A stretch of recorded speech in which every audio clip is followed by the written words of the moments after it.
गोकुळ सोबत गोकुल।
शरीराला स्थिरता आणण्यासाठी या आसनाचा वापर होतो।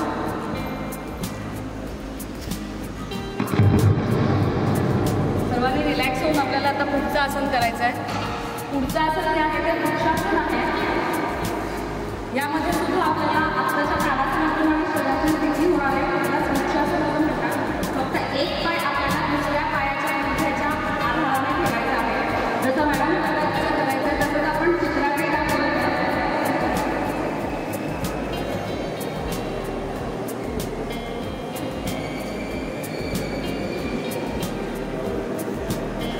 सर्व इंद्रियांचे एकमेकांशी कोऑर्डिनेशन होण्यासाठी या आसनाचा वापर केला जातो। शरीराचा बॅलन्स आपल्याला सांभाळता यावा यासाठी सुद्धा हे आसन। आमचे दिवसभरातले सर्व अपडेट्स, ताज्या घडामोडी आणि थेट लाईव्ह पाहण्यासाठी सबस्क्राइब करा, लाईक करा कोकणचं नंबर 1 महा चॅनल कोकण 7 लाईव्हचं YouTube चॅनल।